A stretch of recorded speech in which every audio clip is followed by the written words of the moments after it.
Okay, we are recording and streaming and ready to go. Okay, I would like to call this meeting of the East Franklinton Review Board to order. First order of business is to swear in staff.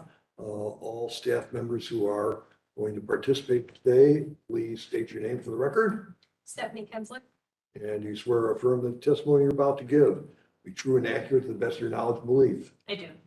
Okay, thank you. Call roll, please. Mr. Fergus, Here. Mr. Manfres, Present. Mr. Overly, Here. Mr. Way, Here. Mr. Bush, Here.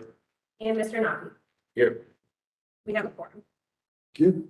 All right, our first order of business, regular business then is to, we have a speaker from the city. Is that correct?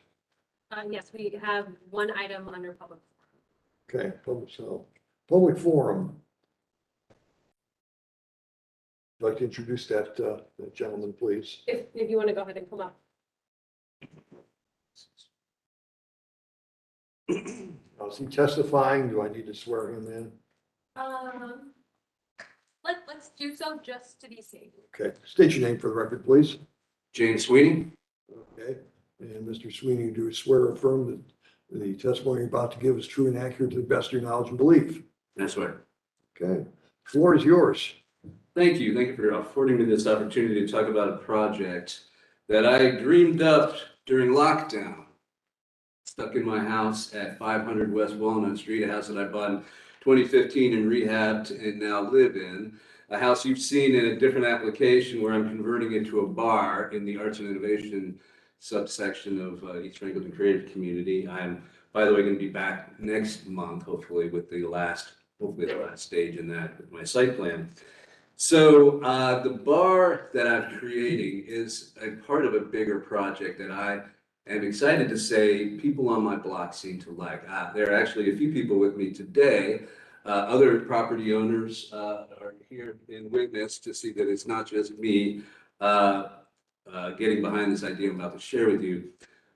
We have Carlos Silvestri, who owns 520, and Jason Dahmer, who owns a house next to me, 506.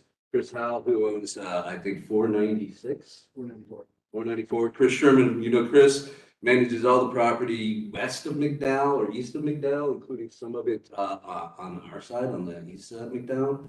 And Amy Turnsharp, who is half of Secret Studio, the city-owned building on Walnut Street, where they have a recording studio and art gallery. In a large part, Secret Studio inspired me to think about Walnut Street as a musical destination in Columbus, because I saw during COVID, even during COVID, they had the unfortunate luck of being having a grand opening the same week as the COVID lockdown. So there hasn't been a lot of fanfare, although they have done a lot of great work. A lot of great local musicians who I happen to know have been in and out of that place, and it inspired me to think, why aren't we having more great music on this block? This street is perfect for it. It's just the right size. It's a discoverable space in the middle of the neighborhood.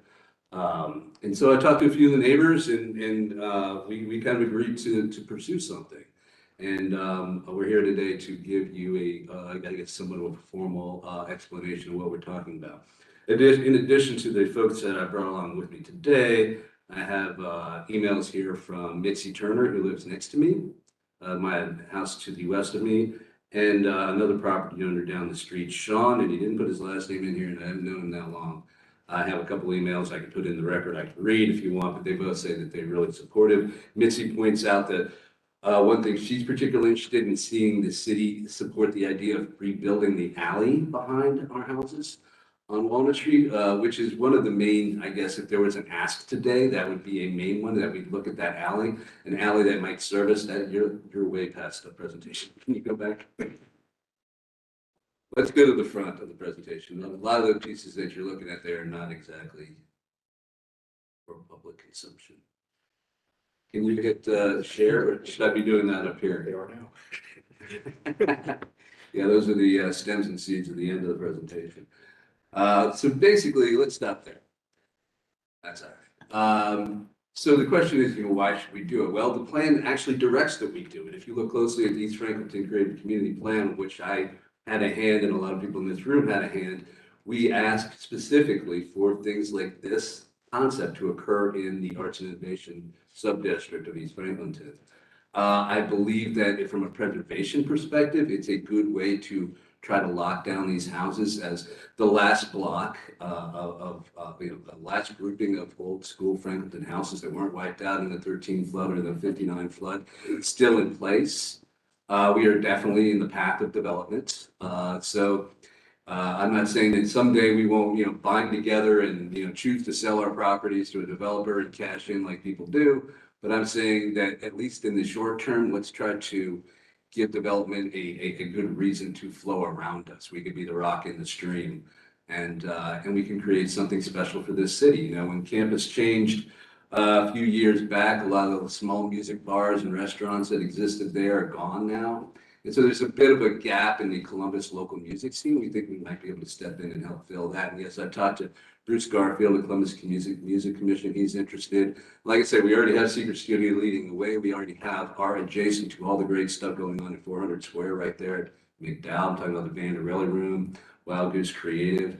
We plug directly into that on this street. I've mentioned design. We have the block there has great visual terminus at either end. It's a historic Lucas Street in one end, historic Gift at the other. 20 feet wide. We have leadership. We have we have us. We have the Walnut Street Collective, the people you see here today. We've talked to everybody on the street, and those who are not here are interested in selling their houses. And yes, I've gotten the front of the line for that. So. I and my partners might be purchasing those houses when those folks are ready to go, but not until. Can we go to the next slide, please? I don't know if my controller here. Yep. Morgan is driving. Okay, good job, Morgan. Yeah, and I'm preaching to the choir now, and I tell you what's available for adaptive reuse in the Arts and Innovation District. In a large part, I need to talk to the Department of Public Services about this parking exceptions, but they are in code now and they are real, so they're going to be an important aspect of it. Now, I came before this board, I guess last summer, and when this board still had control of parking variances, and I got mine, and so I'm not asking for me, I'm asking for my neighbors. If they want to follow suit and do something creative with their houses, then they're going to need to talk about parking, and we know what the exceptions are, and they're good and they're reasonable and they're useful. And I think that the folks down the block from me will probably be asking to use those. Next slide, please. I don't need to tell you what all exists in East Franklinton. However, people are often surprised when they see it actually all on one map. This is the list of the cultural, historic, artistic, and different things that are in the neighborhood. I talked about Walnut Street as a historic asset. Well, it would link together several other historic assets, including 400 West Ridge. It would essentially create a bit of a historic loop, if you consider it that way. It's an extremely important part of our history. I think the little houses, they're washed out in the floods and torn down afterwards. If we can hang on to a little block of them, I think we should try. And now we have a creative way to do that. And like I said, not just permission, but direction from the East Franklinton plan. Next slide, please. We all know what's coming to Franklinton. We know we see the cranes out front, but we also have, we're the opportunity zone. We have the TIF in place. Of course, we're going to be looking more into that going forward. The SID is in place. All the different incentives and tools that you could ask for in a small urban neighborhood are in place now. Next slide, please. Jason Dahmer, who's here, and I took a trip down to Austin, Texas. The inspiration for this idea was Rainy Street, actually. Sean Kitchline, the developer you've seen, we went down Walnut Street. He said, "This is Rainy Street in Texas," and so we took a look at Rainy Street. It's what it's cracked up to be. It's a neat little neighborhood that they upzoned in 2005, and before it had the chance to develop, the Great Recession hit, and so it locked in with that higher end, that upzoning in place, and into that sort of chasm jumped a bunch of different bar owners who made it into a little kind of funky bar district just off downtown. It's so extremely similar to Walnut Street. It's kind of weird. It's right on the river, split off by a freeway. It's exactly 0.8 miles from the state capitol. The houses are of similar scale, the street's of similar scale. It's about 1,200 feet long, just like we are. And so we learned lessons down there. Now, Rainy Street is in a different part of the trajectory. They're starting to tear houses, tear bars down and build skyscrapers there. So, you know, it's good to know. It's not, we don't have a perfect match and they're not doing it exactly the way I would like. I'd like more mature sort of district than what they have down there. It feels like Bourbon Street sometimes down there, and that's not what we're shooting for. That's not what I'm hoping for. We'll see where it goes. Next slide, please. Again, scale, 1,200 feet long, 20 feet wide, visual terminus at either end. Next slide, please. And again, the folks that are in this room, we got together last summer, last winter, no, it was last summer, talked about mission and vision and values. We saw eye to eye on the kind of place we want to create. As I said, I asked a few folks, and I'm very grateful for them for showing up to let you see that it's not just me. The bottom left picture, that is Tommy Tinson from The Replacements in Guns N' Roses playing at a secret studio show standing on Walnut Street. My house is the red one behind him. Next slide, please. This is a little bit about Secret Studio. I couldn't be happier to see, I was part of the initiative to buy the buildings back in the day, Idea Foundry and all the others. And the City Land Bank had a big process and ended up selecting the Secret Studio folks to be in there. And I couldn't be happier to have Amy and Keith as neighbors. They're just wonderful neighbors. We're planning music festivals. We got 3 planned for this summer. They have a stage next to their building and that Donato's paid for, and it's on urban smart growth land.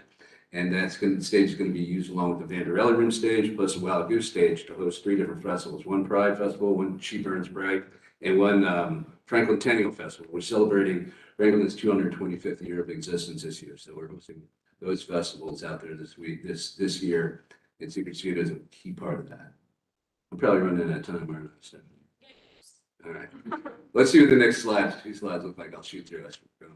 That's the festival stuff. Next slide.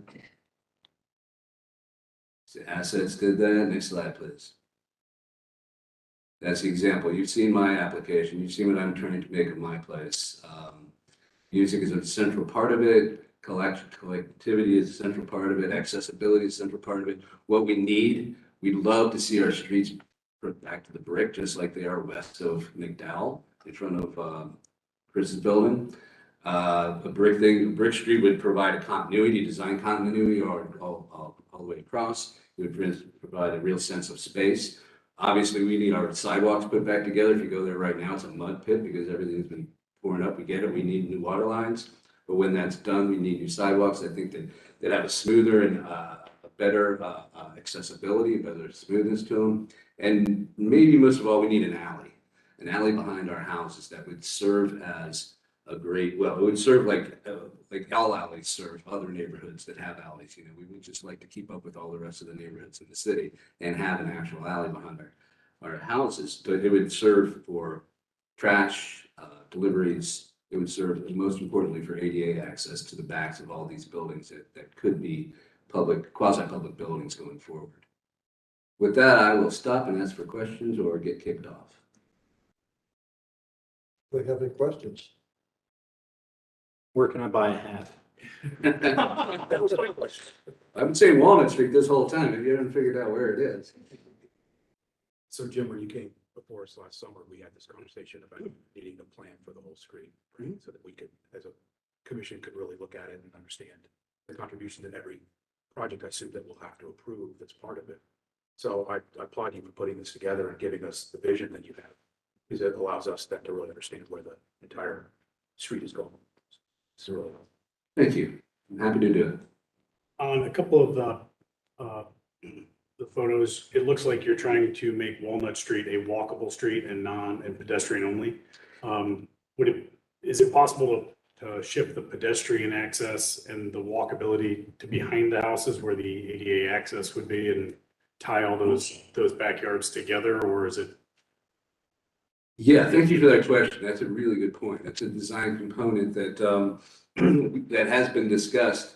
If the alley existed, and I think you or Bart or somebody actually brought it up one time, then we're taking, we're enabling people to have better pedestrian access even in the back. Although I do foresee a situation where we are restricting vehicular access on Walnut Street itself. It's just that small of a street. It's access. One interesting difference between us and Rainy Street is Rainy Street is jammed in on a corner with really no sort of traffic flow. Whereas where we are on Walnut Street, we have an excellent a network of alleys that feeds from every direction. So you could easily close that street and not disturb anybody or cause any congestion in either direction. But yeah, being able to make that back alley a walkable environment, a usable environment would really, it would sort of double down on the sort of discoverability of the place and the walkability of the place. What else? All right, thank you. Thank you very much for hearing me out. Make sure. Okay, before proceeding further, Chair would like to recognize our new members, Michael Bush, Chris Knott. Welcome, gentlemen. Good having something approaching the full board here. Okay, everybody have an opportunity to review the minutes from the last meeting? If so, I would entertain a motion. Motion to approve. Seconded. And move and second to approve the minutes. Call roll, please. That was moved by Mr. Way, seconded by Mr. Manfred. Correct. Mr. Burgess, Approved. Mr. Manfred, Approved. Mr. Overly, Approved. Mr. Way, Approved. and then we will not be voting with Mr. Bush and Mr. Knott because they were not here. Correct. Okay. All right, moving on. New applications. Our first application is EF 2203-001, 6870 McDowell Street, the Prieto building. Our applicant is Jessica Shuren of Klopman Development. And the owner is McDowell Holdings LLC. Mr. Burgess, I'm going to be recusing myself. This is, here knows Mr. Way and Mr. Noppy must leave the room. Okay, staff report, please. Sure, thank you. So this is EF 2203-001, 68-70 McDowell Street. This application is a request for action for exterior building alterations at the Prieto building. This is located in the West Broad Street subdistrict. The applicant is seeking approval for various exterior building alterations. I am going to read through all of these. We have them broken out by elevation. So for the west elevation, which is the front of the building, they're proposing to remove approximately a 15-foot 6-inch wide by 20-foot 3-inch tall section of the front facade, which includes the existing original wood front doors. There are 2 of them with transoms, corrugated metal awning, iron handrail. Also will be removing 1 pair of 1/1 windows with a stone sill on the 2nd floor, 1 pair of 1/1 windows with transoms and stone sills on the 1st floor. The lower soldier course brick header would be partially removed, as well as a pair of 2 multi-light casement windows to create a recessed weathered steel entry that would include a porch, 2 new protruding weathered steel frame single windows in the existing openings on the 1st and 2nd floor. 1st floor entry door, a balcony on the 2nd floor with a door. And then the porch and balcony railing would be galvanized steel, painted Sherwin-Williams iron ore. And the existing stair, the concrete stair, would be cleaned, repaired, and sealed. Also on the front elevation would be the replacement of 1 pair of 1/1 windows on the 2nd floor with new protruding weathered steel frame single window in existing opening. The replacement of 1 pair of 1/1 windows with transom on the 1st floor with new protruding weathered steel frame single window in existing opening. A new louvered metal sunshade will be installed in the recessed entry. The applicant's also proposing the option to install a biparting window wall on the ground floor of the recessed entry. They are showing a proposed blade tenant sign, but that would be for future review. And then they would be repairing and repainting the basement windows on the front. For the north side elevation, they would be creating two new 4-foot wide by 6.5-foot high window openings with new protruding weathered steel frames. They would be creating a new opening of approximately 4-foot wide by 19-foot 8-inch high opening in the brick by removing the brick and adding a weathered steel frame. They would be demolishing the existing single-story garage that was previously approved a few months ago. And then they're showing an optional 18-foot by 17-foot graphic that would be for future review. On the east elevation, they would be replacing, they're proposing to replace 2 second-story multi-light windows with new black aluminum framed windows with muntants and existing openings. They would be removing the existing roll door, stairs, concrete landing, and canopy at the southeast corner, infilling with brick. That was also part of the previous approval. Creating a new opening for a service door and demolishing the existing concrete stair. A new concrete stair and steel railing would be added for the new service door. And then on the south elevation, which is the other side, that would be involved replacing 4 sets of 2 1/1 windows with new protruding weathered steel framed single windows in each opening. Removing a single light window and stone sill on the first floor and infilling that opening with brick. Removing 2 single 1/1 windows and stone sills to create a larger opening for new weathered steel ADA entrance. Removing and infilling 4 basement windows that would be obscured by the new proposed ADA ramp and entrance with salvaged stone where it would be visible. A new weathered steel guard with climbing plants are proposed along the new concrete ADA ramp that would feature a wood cap with an option for tenant signage that would be future review. And then replacing 8 multi-light windows, 4 on the first floor and 4 on the second floor, with new black aluminum framed windows with muntants in the existing opening. The brick would be repaired and then dye washed or painted the Sherwin-Williams iron ore. The dumpster is to be located on the south side of the building with a wood enclosure being proposed. The stacked stone foundation is to be cleaned and repaired but will not be painted. And then all stone sills and headers are to remain and be painted Sherwin-Williams iron ore unless otherwise noted. A tenant has not yet been identified for the space, and the applicant does plan on returning for landscaping, lighting, and signage. The submittal includes site plan, elevation, renderings, and materials, specs, and cut sheets. The staff analysis, the proposal is somewhat consistent with the recommendations of the East Franklinton Creative Community District Plan. The plan states that primary entrances should front public streets with secondary entrances and loading dumpster areas being located to the side or rear of the building. Additionally, buildings should enhance the industrial character of East Franklinton, be ADA accessible, and have public sidewalks that are maintained.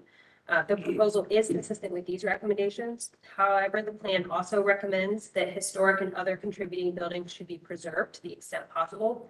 The proposed design dramatically alters the historic fabric of the building and removes many character-defining features. Additionally, the proposed ramp should be designed in a way that is reversible as not to permanently affect the character of the contributing building. The plan also recommends a roof-mounted mechanical be screened. Staff also notes that the COA for EF 21-08001 was issued in October of 2021 with the following conditions relating to the demolition and alterations on the rear east elevation. Those conditions were reusing brick from the demolished garage as infill material or other approved material. And the board could defer to staff in consultation with HPO on that.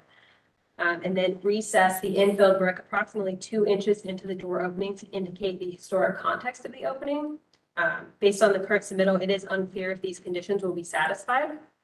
Staff recommends continuing the application for further refinement of the project to better align with the applicable plan guidelines.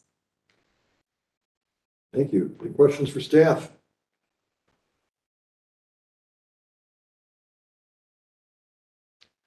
Hearing none. You got one? Yeah, does staff have any concern with the changing of the existing brick with a brick dye to a dark color? It would be our recommendation that the brick not be painted or dyed, that it be preserved in its natural state and just cleaned and repaired.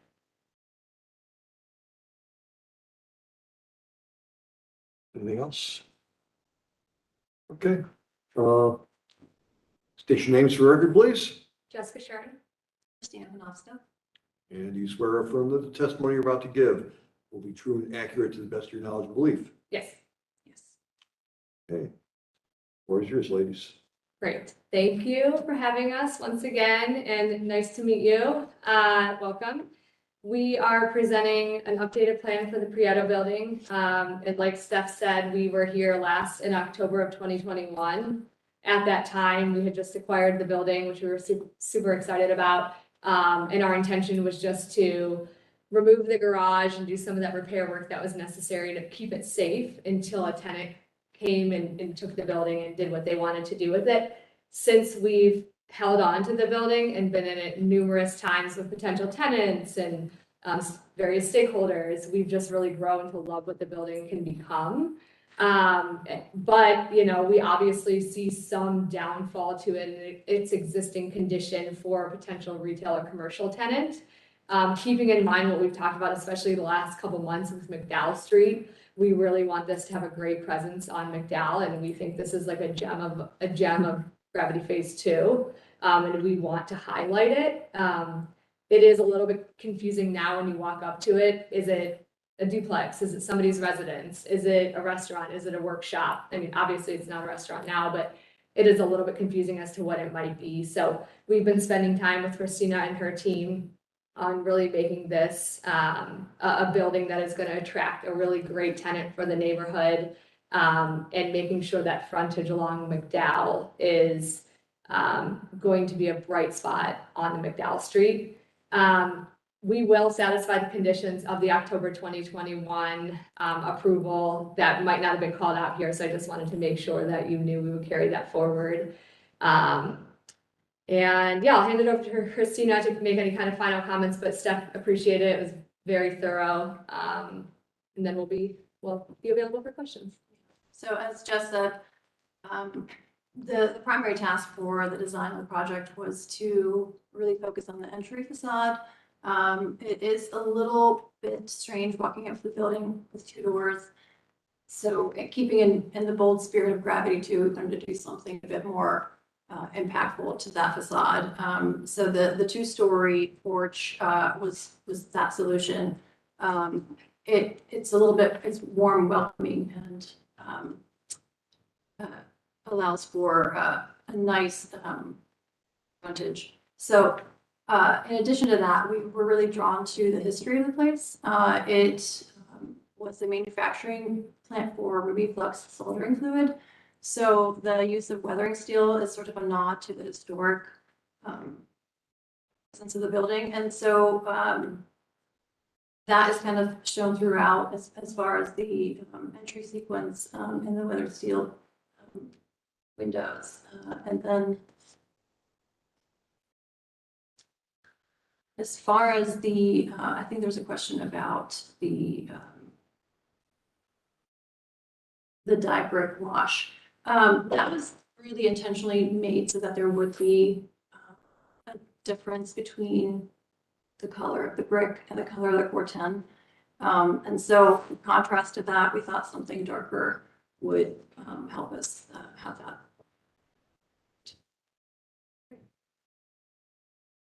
Okay. Questions for the applicant? I guess maybe just some comments. I mean, I like the building too. It is a historic building. However, I think it's perfectly appropriate to adapt a historic building. And I think you outlined the challenges of this building pretty well. Like, you got to open it up. It's part of a contemporary streetscape, and you can, you know, I like the kind of historical narrative nod to the history of that building. So I'm generally really supportive of the adaptation. I agree with you about the the iron ore, you know, you need some contrast with the core tin. We might have a few too many red brick buildings in this city anyway, so one less, I don't think anyone's gonna be too hurt. Those are my thoughts. I'm supportive of the project as well. I like everything. I would like to make sure that if it moves forward as kind of submitted, that it is a brick stain and not a paint. And that it remains to be a core 10 steel and not something on other projects, we've talked about this as well, not being something that looks like core 10 steel, but is aluminum or something along those lines. But yeah, I think in general, it modernizes a historic being old building, but not necessarily something that is a hugely aesthetic pleasure. So I think it makes a good use of the old building. I think it looks great. In the punch, just a quick question, in the punch, is that all core tin? Yes. So that's the, okay. Actually, I have a question for staff. Has the Historic Preservation Office weighed in on this? Yes, they were consulted in development of a staff report. Okay. Were they the ones who had a particular objection to the design, or? I mean, I think just generally, the preservation folks and our folks on the planning side just would like to see the character defining features of the building preserved. Not painting the brick, keeping the window openings, same style that they are. Just with everything that is going on in this block, maintaining, some of the historic fabric that was there. How would you propose, one of the staff questions was to shield and fence the mechanicals on the roof. How would you propose to do that? I think we are open to doing it. And we've done it we will and have done it on, not Gravity Phase 1, but that was a lesson to do it on Gravity Phase 2 moving forward. So is there something you'd recommend? No, I would recommend doing it, absolutely. It's also a vantage point from Gravity 2's other projects, so I think it still serves a dual purpose. Would you be amenable to doing something that is either in the color of the brick or in the color of the core 10 to try to do something that is more matching and not just shielding? Like as a kind of like as a complement rather than blending? Yeah, I mean, you're fencing it off so that you don't see it. Yeah. So that means you're gonna see the fencing. Right. It's not just the mechanicals you don't wanna see, you kind of wanna see everything, so.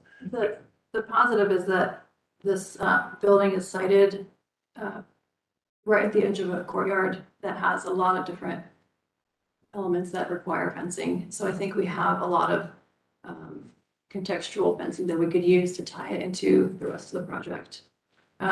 Case in point, the trash enclosure, which is not just a typical trash enclosure, it's meant to tie into the rest of the pool deck that's behind. So I think there are ways we could tie it in so it's not just a strange fence placed up on the rooftop. It could be a giant topiary on the top of seriously, like it could be a creative element. Yeah. It's a low building, so there could be some signage opportunities maybe. Gravity 3, you've talked about the possibility of using plantings and even kind of some faux plantings in targeted areas to try to help with hiding some mechanicals or back of house items. Isn't that what that fencing is on the elevation that we're looking at? Or? Yeah, the weathering steel guard on the AD ramp and the trash enclosure, I think, are both perfect examples of something that we could use on the roof. Yeah, we're definitely good with that. Get that added in, the conditioner, if it gets to that point. Do you have a tenant? We have, been talking to folks that are very interested, but nothing that we're ready to announce yet. But we wouldn't be moving this far forward without some of that assurance that, you know, people recognize how significant and great this building would be for their proposed use. One day I'll actually be able to come and say something to somebody, so maybe next time. But yeah, we have been talking. I guess that's why I ask, is to see Yeah. if it's just a spec build out that may or may not have somebody, but if you've got somebody that is interested in and has already bought into this Yeah. design, I think that Yeah. that lends a little more credo to the process. Yeah, it's twofold. I mean, one, we want the project to look complete, and we acquired this building late, and we recognize that, and we want it to get to the place where it is, somebody can see the vision, because sometimes that's hard. You know, if you're not living in that world all the time, and even if you are. And the other part of it is like, we are working with people that are guiding us on like, yeah, this would work for a restaurant, or this would work for a whatever. And we're not kind of making those decisions in a box that then we're gonna have to come back 2 or 3 more times because they have, you know, the decisions we made were not appropriate for those uses. Anyone else? Okay, I do have a question. sure. And just for my own knowledge, and I probably know the answer, but I just want to make sure I'm clear. So TJ, when you mentioned stain and not paint, is that just a maintenance component, or was there some specific reason? We're fine either way. I'm just more curious. Yeah, I mean, I've always thought that a brick stain actually is absorbed into this and does not sit on the surface, especially with old bricks and mortar joints that have some age to them. Paint has a tendency to come off in fairly large chunks fairly quickly, and that can be a pretty sizable eyesore and maintenance issue. I mean, the maintenance issue is more of a you issue than anybody, but from an eyesore standpoint, I think the stain would be a better approach. I agree. Great. You'll also keep the detail of that cornice a little cleaner. Yeah. It's stained. Got it. Okay, so I'm hearing a couple different things here. Number one, we are expressed that we're inclined to approve this application subject to providing screening for the mechanicals on the roof. Did we want to make that a staff approval item? I think if the screening is complementary and matches any of the various design features on the project, it can be staff approved. Okay.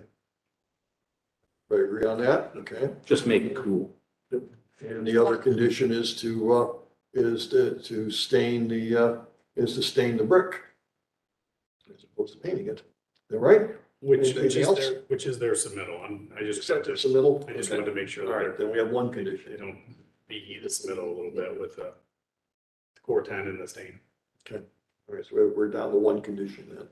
All right, so I'll make I the have motion. to, Go ahead. sorry, I have to interject. You all are free to not accept our condition, but I would recommend, staff recommends the condition that if we're going to move forward with this application, that the front facade of the building be preserved in like kind to maintain the character of the existing historic building.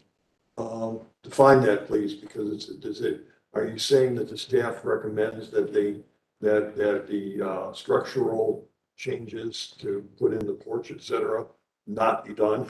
That's correct. Okay.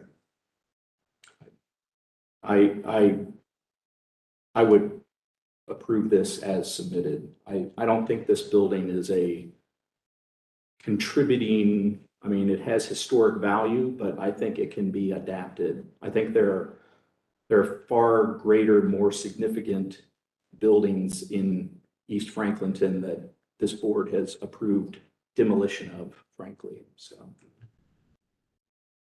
And I'm with you, Bart, and I also, I think that the reason for us, and I think I can speak on your behalf, is in approving this, is that the materials and the design are all of top quality. It is not hindering a historical building for lack of you know, a design aesthetic or cost. You guys are using materials and storefront and core 10 that are both not the most inexpensive materials available. And I think it'll do a very nice job. And I think it'd be easier to tear the building down and start over, but I think that, you know, doing something that nods to its history, but also projects a future is what East Franklinton is about. So that's my opinion. And I honestly feel like it's modernizing the look of the building a little bit more, but it also is keeping its still historic charm. So, you know, I walked past this building a lot in my life, so I'm very familiar with it, so. All right, then chair moves that the application be approved, subject to the condition that the mechanicals on the roof be screened, and the screening will be subject to staff approval. Do I have a second? 4 seconds. Stephanie, call the roll, please. Mr. Carcass, Approved. Mr. Manfres, Approved. Mr. Overley. Approve. Thank you, Mr. Smith, to be off the list. Mr. Way is not in here. Mr. Bush. Approved. Mr. Napi is not in here. Motion carries. Thank you. Thank you very much. Okay, we will send Mr. Way and Mr. Noppen back in, please. Send their way out.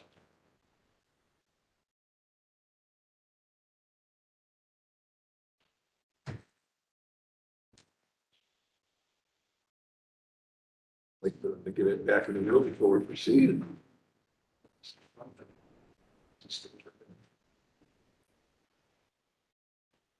That was a start. All right. Covertly hidden.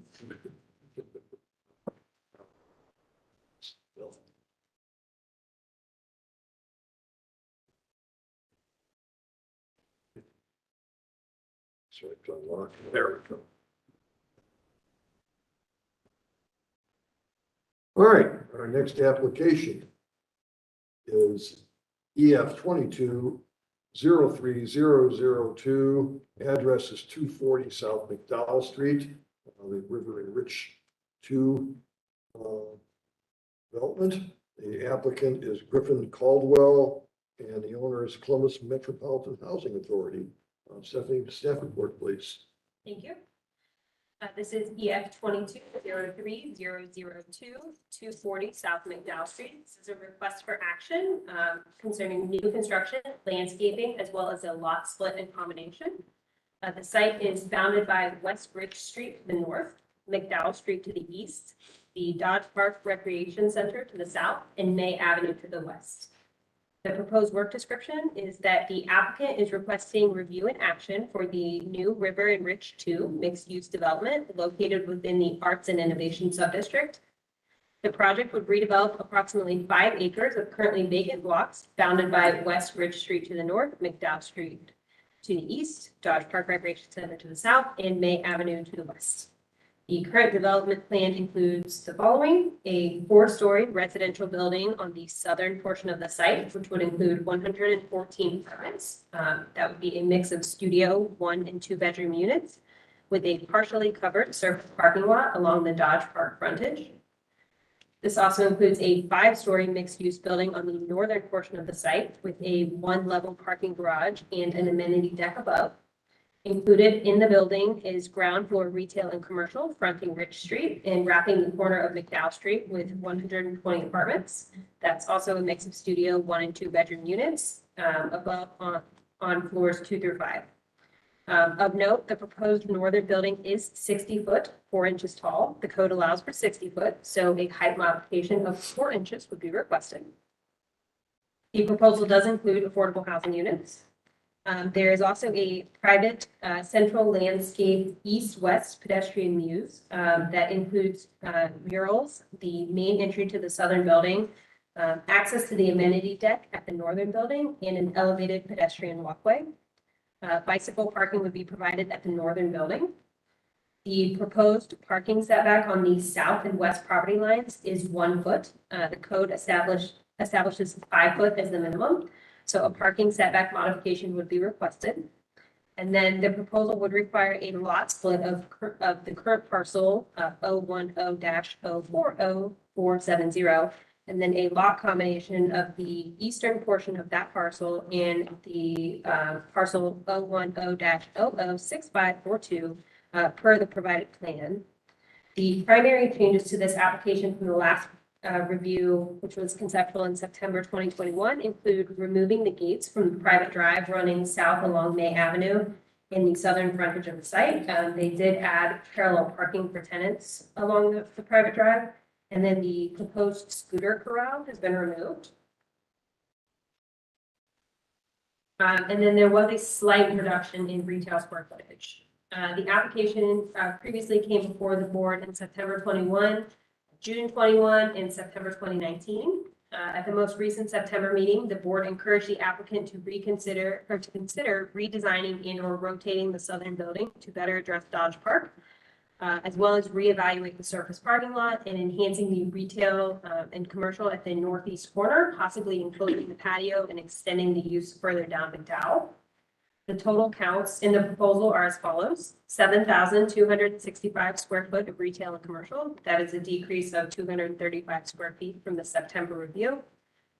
Still maintaining 234 residential units. And then just for reference, we're reviewing for parking. We have 198 parking spaces, which is a decrease of 26 spaces from the September review. The applicant does plan to return for signage and graphics, as well as additional lighting in the future. The submittal includes a lot split and combination plan, site plans, floor plans, elevations, renderings, existing conditions, photos, and materials specifications and cut sheets. The proposal is somewhat consistent with the recommendations of the East Franklinton Creative Community District Plan. The plan recommends that a wide range of architectural styles are appropriate, with a preference for contemporary building design and materials, and that buildings should include a consistent level of detailing and finish on all four sides. The proposal is generally consistent with these guidelines. However, the plan also recommends the buildings contribute to street activity by creating an attractive pedestrian environment connected with and integrated into the neighborhood. Additionally, the plan recommends development over 1.5 acres should include publicly accessible open space to provide relief in street activity. Further, major developments should have bicycle, walkers, and water facilities. Development should also maintain or reestablish the existing street and jogging trails. Therefore, staff requests the following design modifications: orienting the southern building to front Dodge Park, removing the proposed gates and fence for the pedestrian use, enhancements to the pedestrian experience along the May Avenue elevation of the northern building by way of additional ground floor uses, landscaping and or public art, landscaping such as trees, shrubs, and or fencing along the southern frontage to delineate the Dodge Park parking lot from the development, removing the elevated walkway between the northern and southern building to encourage more street activity, redesigning the private drive with a stub to the west to accommodate a potential future extension of Sullivan Avenue, as well as crosswalks to encourage pedestrian connectivity to Dodge Park, and the consideration of more robust bicycle facilities to be accessible by all River and Ridge residents. Staff is generally supportive of the overall concept, but recommends continuing the application to allow for further refinement of the project and incorporation of the recommended design modifications. Planning has been in contact with the Recreation and Parks Department regarding a planned future improvements for Dodge Park, as well as the Department of Public Service regarding the extension of Sullivan Avenue.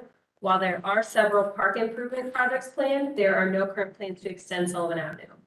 If approved, the board would be approving the following code development standard modifications: a height modification to allow an increase of 4 inches for the northern building from 60 foot to 60 foot 4 inches, and a parking setback modification to allow a decrease in parking setback on the south and west property lines of 4 feet from 5 foot to 1 foot. It's staff's recommendation to continue the application. What is sorry, just a question, the 5 foot to 1 foot, is that specifically that south parking? Where that For the southern building. southern building, okay.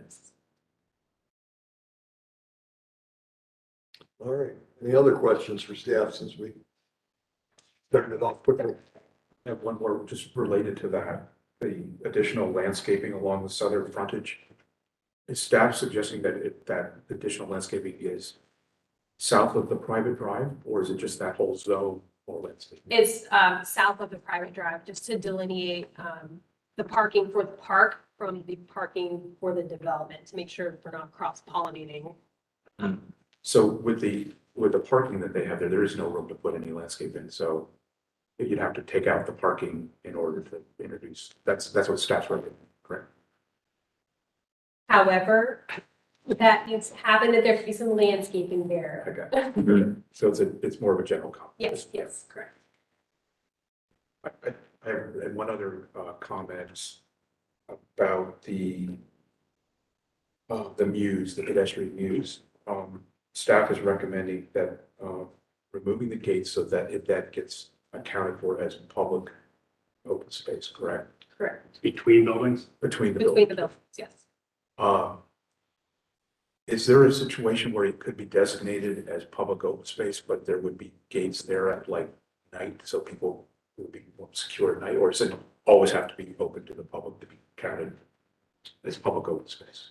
Well, there's not like an official calculation or anything for public open space. I think it's, again, more of just a general comment that this is a very large development. It's essentially taking up an entire block. So it would be nice if there was a way to break that up and allow for folks to cut through. I think that it could be designed creatively that kind of says, this is, a semi-private space. But, if you need to cut through here, you can. Okay, so It's just really to provide some relief from these very large, block development buildings for other folks, residents and not residents alike. right, so it's just publicly accessible. It doesn't have to be, but you can count it as a public open space.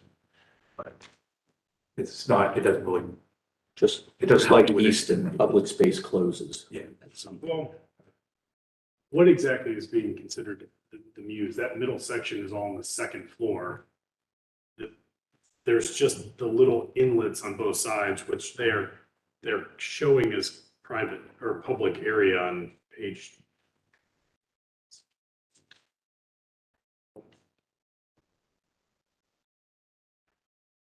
Nine. It says street level on the drawing. That, the muse, the green space. Resident gated. I'm guessing our applicant could. Yeah. You guys can go.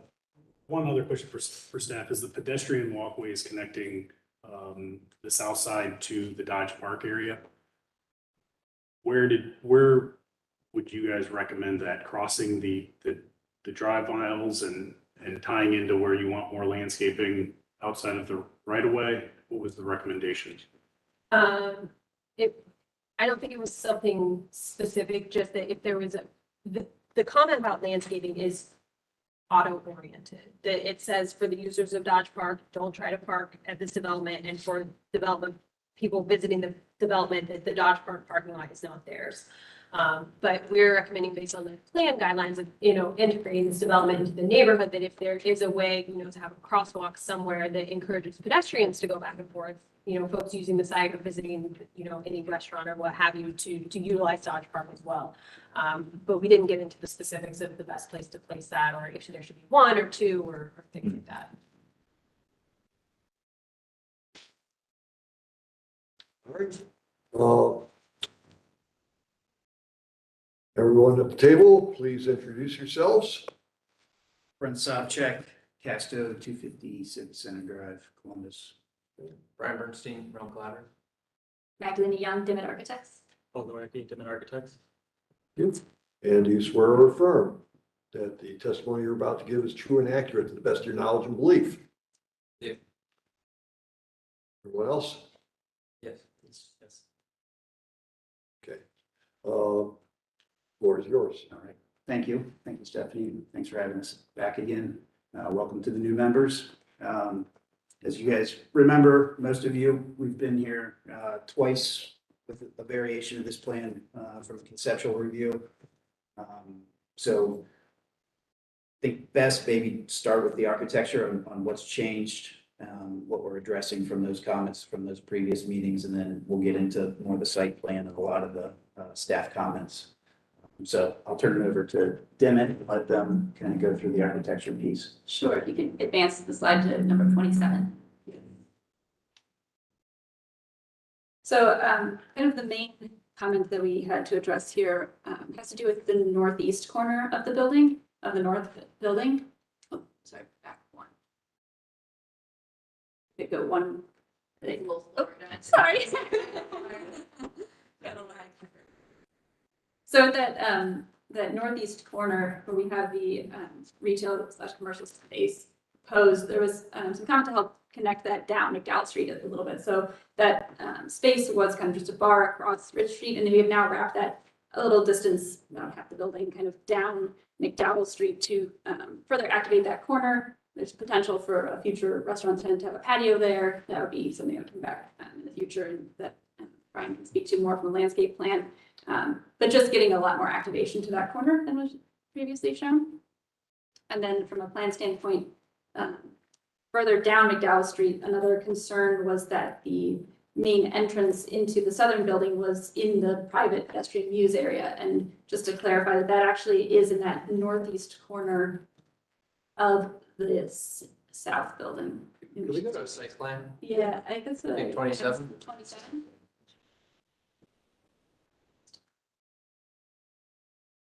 There we go. Yeah. Thank you. Thanks. Yeah, so you can see that L-shaped retail space that I was speaking before. And then in the southern building, that northeast corner of the southern building is actually the main lobby entrance area into the southern building. So that is fronting onto McDowell and has public access and a little bit of kind of courtyard, semi-courtyard entry into the use as well. So that gate is not right at the streetscape, it's pulled back a little ways. So that, just to kind of help clarify those comments. So on that ground floor, Mhm. I'm looking at pedestrian muse.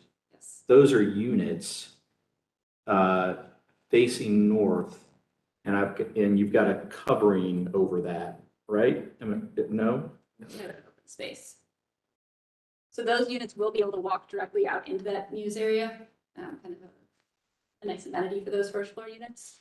And the whole south building actually has first floor walkout units. So on May Avenue and McDowell as well, there are kind of little patios, if you will, that we can see further as we go through the elevations and the renderings as well. Yeah, I think if you're looking at this specific plan, it's just showing as a blank area. Brian's drawings show that in much more detail, so if we can see the interaction. Yeah. Sure. Yeah. So if we wanted to go ahead and zoom out, I think those address kind of the architectural plan comments, and then like Brian will get into kind of the nitty gritty of all the site aspects. So if you go to the next page, please. This is just our typical floor plan, and again, this didn't really change from what you've seen previously. Next slide, please. So we did go ahead and elevate all of the sides of the buildings now, and just kind of refine our material selections, as you'll see in future slides, and kind of tweak the colors a little bit from what you've seen previously. The upper elevation there on McDowell, you can see that retail open glass corner continuing down the elevation, and then some proposed public art. That's just a placeholder for now. That would be something that would come back in the future as that's further defined. And then that lower elevation is the north elevation. Again, a lot of glass across the lower level of that facade to really activate Ridge Street. And the facade has a lot of brick to kind of reference the historic nature of the neighborhood, but also a lot of kind of playful, broken up by different fenestration and metal panel throughout there, and to also help relieve the size of the building as it is, taking up the full block. Next slide, please. So these are the kind of inner elevations of that north building. Again, proposing some public art facing the muse there. That's the podium parking elevation that would be right up against the muse. And then that building steps back to form that U shape. So the elevation above is further beyond in the distance. And using cement board siding, a little bit of metal panel siding, trying to keep some of the flavor from the kind of public facing facades. Next slide, please. That's the May Street elevation. We have a little bit of that retail component at the northwest corner there, at the lower left-hand corner. And then really pretty complementary of the other streets as well. Next slide, please. So these are the proposed materials. We have aluminum balconies, metal panel. The cement board siding is just on those interior elevations, if you will. Brick and metal panel, metal siding as well for the main street facing elevations. Next slide, please. And then this is the south building. So again, keeping with the playful nature of the broken up facade, we're also looking to kind of have a course of a different color, but still keeping with the playful nature. We have a brick base in this building, a dark gray brick base. The upper levels are a very pale gray metal siding with dark charcoal accents that are the same color as the accents in the north building. Next slide, please. Oh, actually, can you go back one slide? I'm sorry. And you can also see the walkout elements from those first floor units, which is a unique feature of this side of the building. The first floor entry points for every unit. Next slide. These are the interior southern elevation of the south building. Again, you can see we have a dark base that really continues throughout the whole building, so that upper mass kind of seems to float off the ground a bit, and balconies on all of the outward facing and a few select balconies in the inward facing as well. Next slide. That's the May Street, again, very similar to the McDowell. Next slide, please. Here's our material palette. Again, the same balconies, same metal panel elements, and then the two different siding profiles. So the lighter colored siding would be a wider face, flat face panel, whereas the darker elements would be more of a finer rib, just to have a difference of texture as well as color. And then a very dark black brick base. Next slide, please. And this is to give a little bit of a sense of how the scale does start to step down as you are heading south from Rich Street, going from the 5-story to the 4-story, and also to help show the complementary but difference between the buildings. Next slide, please.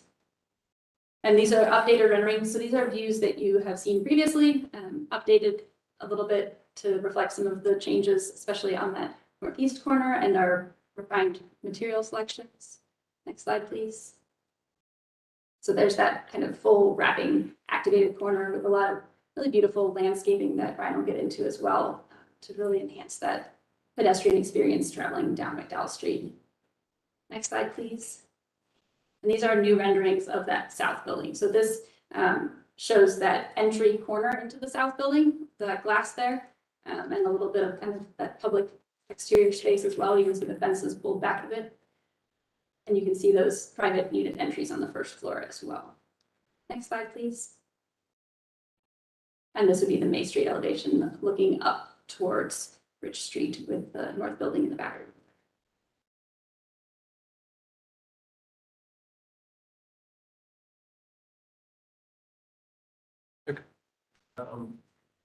Would you like to pause or should we go through the other half of the deck? Oh, did you? I have one just comment too, that regarding the 60 foot 4 inches, we can easily update that parapet detail for the north building and just keep that at the 60 foot within the 60 foot maximum. So that would be a condition we don't need to. Maybe we could just pause and talk about the architecture a little bit. Just to break it up. Break this up. Okay. Go ahead, Kim. I had two questions. I generally like everything you're doing, but I have some specifics. If you look at the inside of the amenity space, So next slide. right Yes. there, the elevation, we see it has the horizontal windows on it. Yes. Those are bedrooms behind there, right? Beds. I was looking at the floor plan, they're not. That would be, so, yeah, that where all that glass is, that horizontal, that would be where the community room is. So that would be, No, sorry, on the misunderstanding. upper floors where there's the horizontal windows, Horizontal. right there, that Oh. mass right there. Yes, that would be for bedrooms. It looks like it's very blank. Doesn't look like there's a lot of articulation. It's the one part of all of the facades that I caught my attention in. So I was looking at the floor plan and there's two different units, but their beds are that wall. Right. And it seemed like that's a missed opportunity to get some more. Like, why wouldn't you use the same window scheme? Is that the question? Yeah, That's the other, yeah. exactly. to Is it a privacy? limit the palette a little bit. Is it a privacy issue? Yeah, I think that is something we can address from a plan standpoint and capitalize on some more views in those corners. I agree with you. Kim, would you recommend something like the vertical windows that's in the brick next to that and doing 3 or 4 of those in that space instead of the one higher horizontal window or? Something, it just seems to stand out as something different than everything else. Well, and I like the kind of inside outside game that's going on, but I think you could probably borrow something from the outside to, you know, just to kind of limit the palette a little more. Because it is the one odd moment. Exactly. Well, even the north building below that has the large square windows instead of just the horizontal higher windows. Yeah, to use it similar to that corner, around the side there. The other thing that I noticed, thinking about the base, and I like the notion that you have the dark base and that connects the two buildings visually together, lets it float a little bit. That's a nice, I mean, the renderings in particular show that off pretty well. But I'm noticing in the elevations, the tight, and it's probably because you're trying to get bigger windows in that base, but it's just sort of, I'm not seeing the vertical elements meet the base. Like they seem a little too disconnected somehow. There's some misalignment there, and I don't know if that's something that could be refined a little bit, you know, because I think I'm not sure how much I would notice it walking down the street. Are you But- looking at slide 29 maybe? Yeah, it was, I mean, I can see it in these elevations, like you've got that dark vertical element and then you've got the, you know, the bigger window below that is sort of like sliding to the right, or, I mean, it's really the south building that you know, the base of the commercial building is just a different element altogether, but it's the residential stuff that it seems like there could be a few places where you get some more alignment between the upper stuff and the lower stuff. I mean, I think it's just sort of related to Kim's observation about that one window type. You know, there could be a way of just refining the whole window palette just a little bit to let those things work together a little better. So there is some intentionality that's happening there. Obviously, you noted, you know, that base kind of does create a separate moment in the building, has more of that, you know, direct connection to the pedestrian experience. And there's a bunch of things that are not really shown on the architectural in terms of the plan. You know, there's going to be steps up to there and a railing that's going to be along. Right. It's It's a there's a different lot type of view. Yeah, it's a very different moment. And we were kind of trying to pull in a little bit of that retail feel. Obviously, they're apartment units, but to get a little bit more, obviously more glass down there, but pull that glass up a little bit higher because you're down on the ground floor. And so, you know, kind of helping some of those inside, outside views, people looking into the units, and getting that the sill of those windows up a little bit higher. So it ended up giving it more of that horizontal feel. I get it. Yeah. And again, like, it could just be the trick of the elevation that, you know, we don't really read these things in elevation, but there's, you know, you want them to be disconnected, but I think it would be, if you found some places where they could work together, you know, because they can get those vertical slots where, you know, the intention of that, I think, is that there are places where the base sort of crawls through the top of the building, and so there's an alignment that you could take advantage of it there, maybe, but. So, yeah, but we done with that part. Yeah, I have another question though, but go ahead. So the other point I was gonna make was, again, back to the flow issue. I'm not sure I understand the flow nature of the upper floor versus the ground floor, but that May elevation on the north block, I know it's parking. I'm thinking about it like not just this project, but longer term. Something might happen on the other side of Main Street. Now you've got this blank dark wall there, and I think that needs to be, that could be studied more. You're talking about the podium? The podium, Yeah. it's parking on the north block. Yeah, yeah. And on Main Street, it's a solid wall brick is what I'm mean, right? Well, my related question is, just one last time I will ask this question, but why not just flip that building? I really, You're at the southern building. the southern building, you know, like, why not take advantage of like, hey, it's a parking lot. I know it's a pedestrian zone, but say you lose one unit to do it and you get an entrance into that garage, that parking, that surface parking. But the benefit is, and I saw the slide where, yes, you're looking at I-70 and yes, you can't see I-70, but I just think that if I was gonna, for marketability, I think I'd rather have a south-facing unit than I would having the, you know, as beautiful as I'm sure the Muse is going to be, I'm just not so sure that I would want the north-facing light when I could have gotten the opposite. And then it also just solves the problem of putting the, you know, the back, what is the back of the building to the park. So Bart, I was building to that. But that's actually a staff recommendation, and they were gonna address the staff recommendations. They haven't done that yet, so Oh, I was gonna come back to that. all right, But I was just building on this, the blank. let it be stricken from the record. But my point was, in the that parking area, it's all blank wall too. It's all dark, and I know you're trying to float it, but the solution to that is hide it instead of flip the building, and we come back to that. Would there be a possibility of doing the same thing on the southern building that they did on the northern building and have that be green space above parking? Oh, yeah, but that's, you mean another, Without spinning the entire bill, I mean, it's changing design and cost, obviously, but it allows for quite a bit more green space and well, there's two different issues there. One is the mass of the building, Front of the right, building. front of the park, versus the transition of building green deck to that park. That would be two different approaches, right? And I think what staff's recommending is that the building be flipped. So we can come back and discuss that in more detail. I just had one more architectural question. The balconies, what's the decking of the balcony? Is that like a metal decking? And so what happens when water hits it? Does it just drain? It still goes through, yeah. It There's small gaps between them. So the people below them will get wet.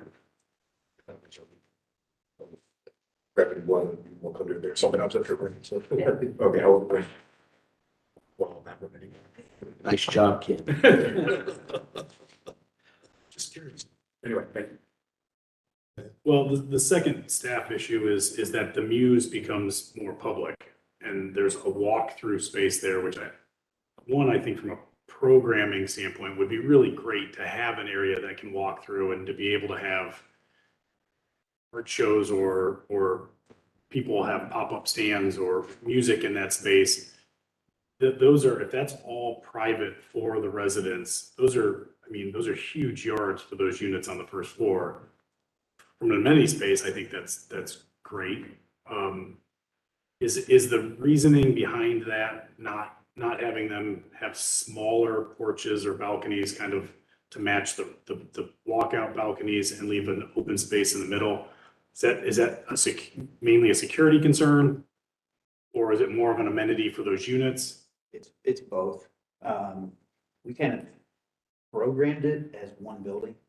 And I don't think Brian's materials have a lot of the detail of what's going on in that, what we're calling private amenity space, which is the green space at the bottom and the amenity deck at the top. And the buildings are connected with this walkway, so, and then the residents in the south building can access the garage in the north building, so it's all secure and private. And so from kind of functionality and why we're facing that south building to the north is like, this is the zone, this is where all the views are, this is where the action is. And what we've experienced from a marketability standpoint on phase one, everyone that's around that space and inward facing to that space, that's the most desirable units. The sawtooth townhouses that we have are most difficult. So we kind of took cues from phase one and we're trying to bring some green space elements. And we really think having that, one, for all the residents, but two, for those units that front into that pedestrian view is going to be a pretty special space. The other piece is security. And we've got issues in phase one. And so if we are, obviously you've seen this configuration probably 4 times now. So we're pretty set on this is what we think works. What we don't want is kind of having a space where people can get into the garage and get in, like we would like that security. So to answer, it's multiple reasons. I feel like the board and staff can't have it both ways. If we turn the building around, then there's the drive lane and the parking's in between the buildings. And if we leave it like it is, then the south is, but what I want to try to come to try to figure out a little bit is I think it is important to have connection between those buildings on the first floor. And if that means Kim, to your point, can we gate those at certain times so that people can't walk through there? I mean, I think you can certainly secure the parking on the north building easily enough. That's not something that you're going to be walking in and out of off the first floor anyway. I think the porches on the south building that face that mews would probably be your biggest security concern, but there would be no different than all of the surrounding first floor units that exit out to the street. I'd love to try to see that get pulled back so that those have 8 feet of patio space, and then there's a nice designed space between the buildings for pedestrian access back and forth. If there's a possibility there.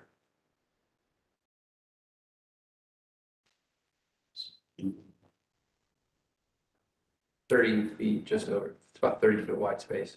Yeah. A little bit. Why don't we continue with the presentation? See if we can get through it, and then you guys can have Adam again. Sure. I mean, we'll just start from here if that's okay, unless there's a slide you want to go back to.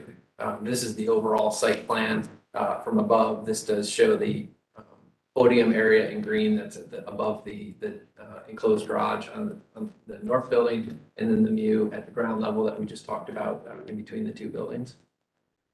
Go to the next slide. It shows just a ground level view of the floor plan and some snippets of the vignettes around the building that we'll show in detail in a few slides. Next slide. This just tries to help indicate which areas are public and which are private. Next slide. This slide indicating sort of the ground floor uses. Just wanted to reiterate Maggie's point that the southern building's lobby is facing McDowell there on the corner, and so it is publicly accessible from that, and then the retail that does face Ridge Street to the north. Next slide. Our hardscape materials there, mostly just we're extending the streetscape that happens in front of River and Ridge Phase 1 along River and Ridge Phase 2, so providing that continuity, which uses brick inlay in the tree lawn area there, as well as then concrete around most of the building in the public right-of-way areas, and then some small areas just off adjacent to the west or the east side of the building on the west side of the sidewalk, doing some pavered area, which we'll show some detail in a few slides on that. Our next slide, please. General tree selection. Next slide. Foundation and lower landscape plantings. Next slide. Lighting and furnishings. Next slide.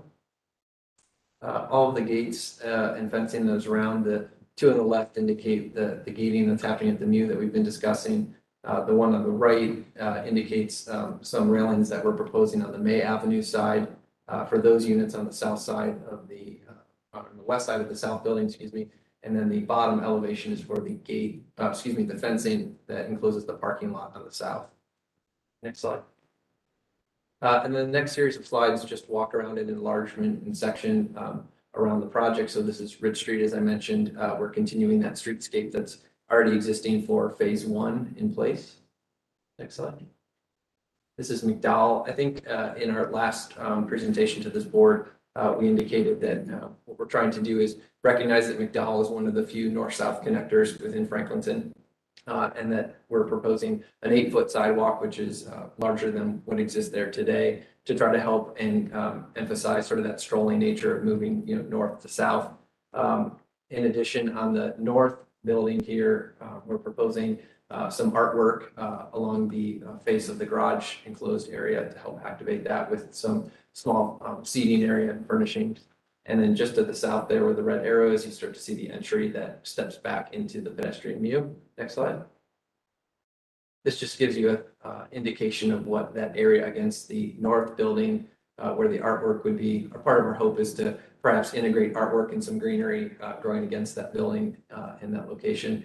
The other thing I'll indicate is we're proposing a double row of trees here. So selecting somewhat columnar trees and trying to really create something stronger and really emphasize and celebrate McDowell all the way down. Next slide. This is the southern building on McDowell. So what you're seeing here is the ground level units. We're trying to utilize the existing grade condition. McDowell steps down as it goes to the south and create some slightly elevated stoop areas that have just enough opportunity for a resident to have a chair or two out there, and then again create a little bit of separation for privacy. So there's a small brick wall that separates and denotes that. Next slide. This is just a vignette showing that typical condition along McDowell. Next slide. This is the south private drive on the south side, I think, to address a couple of things that have been discussed. In this fashion, the last time we came to you, I think the parking lot came all the way down. What we've tried to do is create the private drive to look and feel a bit like a public street. So we've pulled the fence to the surface lot back, provided landscape in front of that, created a sidewalk on the northern side of this private drive with trees in between, and then added parallel parking on the south side, which is what is calling for the 1-foot condition where the 5-foot setback is typically required. I just want to note that the parking for the Dodge Park is actually, I would say, 10 to 15 feet south of that line that you see. So there is landscape that exists between it today, but just pointing that area out. And then on the right side on McDowell, there's a crosswalk and indication of connection to Dodge Park. Next slide. And so this just shows that typical condition of private drive with tree lawn with trees, the landscape hedging and fencing to screen the parking lot. Next slide. This is the west side, the private end of the May Avenue side. Again, similar to the east side, showing lower level units with a small porch. The only difference here is that we're adding a bit of a rail to create some differentiation on this side to those units. It's a little bit narrower streetscape in this one versus the McDowell one. So we have one line of trees and the rail is just trying to help create a little bit more perception of separation and privacy to those lower level units. So vignette of what that area looks like. And next slide. And this is the northern area of May Avenue. Along the area, I think Kim, you were addressing this area before. It's pretty tight there with the streetscape and the sidewalk. So we've tried to slot in a little bit of lower level planting to sort of reduce the harshness of that condition, and then the sidewalk connecting up to Rich Street. Thank you. Discussion may continue. Can we have the applicant address the staff's suggested modifications? Very important. Excuse me? Can we have the applicant address staff's recommendations? Yes. I think that's a good idea. Okay, so first one, orienting the building south. And I think, as TJ pointed out, the first two are kind of tied together. From our standpoint, and as I spoke to earlier, I think the orientation is something we feel pretty strong about. We would be open to that pedestrian view is, I think, a pretty unique design to making that public and kind of pulling back to kind of have a 8-foot courtyard or lawn or however you want to look at that for the units, and then making the remainder of the view public, but maybe have it gated that locks after 10, 11 o'clock some time period. So that's how I'd address those first two.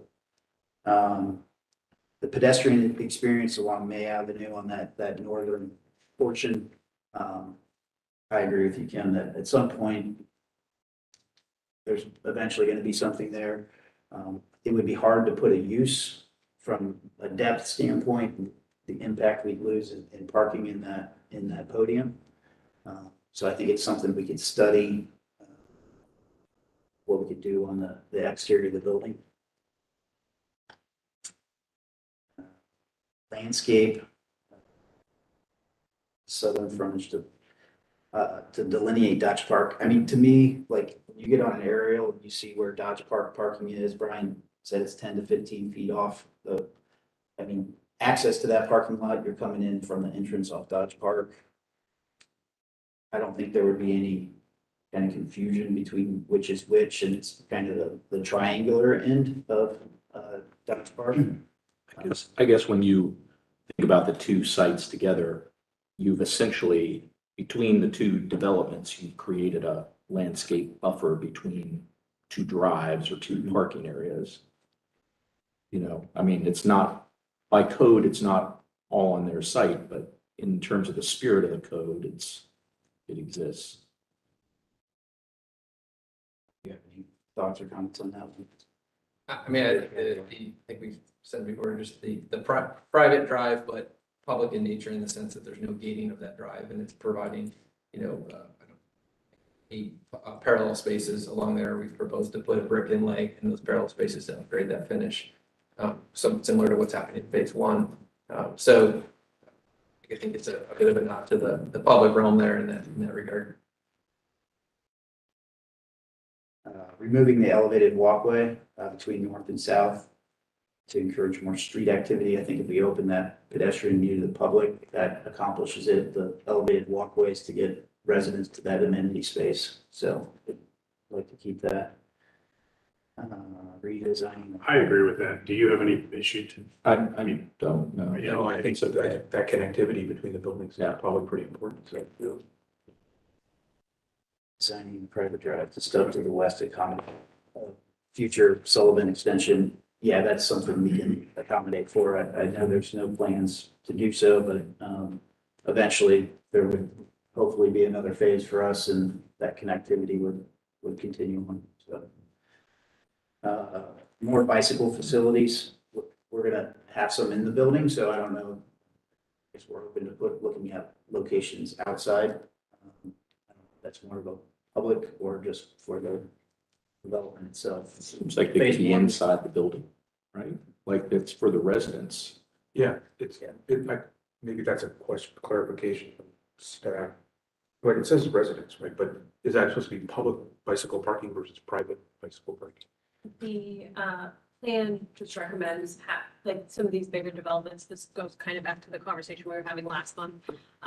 These bigger developments have more than just bicycle parking. So just thinking through, is there some combination of public and private, or is it something that can be accessed by all of the River and Rich residents? Is it water fountains? It's something that's just, it's more accommodating and encourages biking more than just the recs. So it's public. Sounds like it's more public parking. What's required is based on the size of your development for a bike parking requirement for your residents.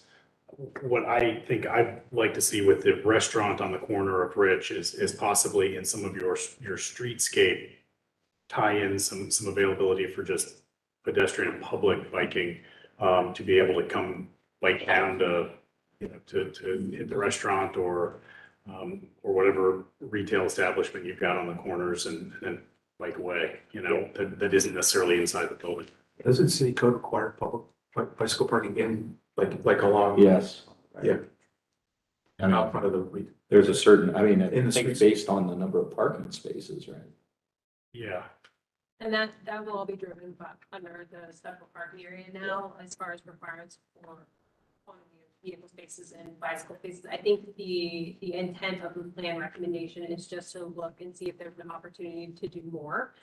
Like I said, that it may not be more parking, but it could be, you know, a water facility or, you know, shower facility or something. That's robust. Yes, Should be very robust. yes, just something more than just providing parking that's gonna encourage folks to bike. And then, you know, since there is River and Ridge, you know, the first phase is it something that can be utilized by all of the River and Ridge residents that are gonna be in this area? We have bike parking in phase one for those. We'd have bike parking in the building for this building, so. Yeah, it was more of just a consider recommendation versus a prescription. That's all of the items. Okay, I suppose we need to have some discussion here. A lot going on. Probably ought to start with these staff recommendations. This is, we know all of us. Go through one by one. Orienting the southern building to the front Dodge Park. I think How do you feel about that? I've been sold on keeping it the way it is. I mean, they're showing some history with the original project, and I think the landscaping treatment to the south is adequate, so. Yeah, I think that how you've advanced it from the last meeting, I think is really positive. My concern is that parking area and the blank wall around the ground floor just becomes just kind of like almost cavern. And so I don't know what you could do to make it less cavernous. That is tuck under. Yeah, it's tucked under, right? Yeah, I got that. Okay, But it's, you know, you got it's asphalt parking, right? So you're not doing anything special. correct. And so you've got asphalt, and this is facing south, right? So you've got, it's Just, gonna be a huge. just the amount. outside lane is tucked under, correct? Yeah. The middle section. The outside lane and stormwater will be, so most of that will be pervious in that lot. Yeah, I'm just thinking about southern exposure, Yep. sun beating down, heat coming up, all those units are just gonna be like baking in the cavern. So it just all seems very heavy to me. Again, you've got it screened, you've got the fence, you know, maybe that's enough, but it just seems very dark and cavernous. And as you're moving around, you know, it faces the park, you know, people are looking into that. I'm just not sold on this really dark kind of base of the building and being blank with nothing really happening. There's no doors, right? All the doors are to the south or to the east and west, right? So I guess I could probably live with the U, and I get the U facing to the south because all those people that are on it could have views out towards the park. So that's the trade-off to me. If you flip it, then a lot of people then have more of an internal. So I'm leaning like Bart that I could be sold on. And I think you've done a nice job of listening to what we had to say and coming up with some solutions, so. But I'm one voice. I'd say if the Dodge Park adjacent space was actually park space, it would make more sense to front and use that as a shared public amenity. Maybe even activate your zigzag townhomes as well, but it's a parking lot. And so I can understand why you don't want to front a parking lot. But it's kind of all related where I think the pedestrian muse then could be expanded in between the buildings, opened up during the day, make more of a congregation area there. Maybe that's where you put some additional bike parking or a water fountain or something like that. And then you're, like TJ said, we can't have it both ways. You gotta orient the building somehow, and that could be a good compromise. Sure. All right.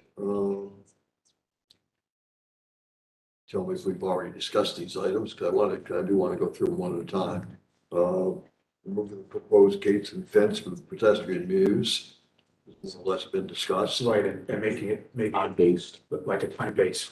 Time-based thing. I think Right. that's okay. And we're generally happy with that. Yep. Okay. But allowing the public, Yeah. makes it feel more like part of the. Well, it's sort of like gravity does that. Yeah. They can gate it off, but they can also leave it open. Yeah, and their second phase has got a big area walking through between parking and in between the buildings, and I think that's gonna be really integral to the project. Okay.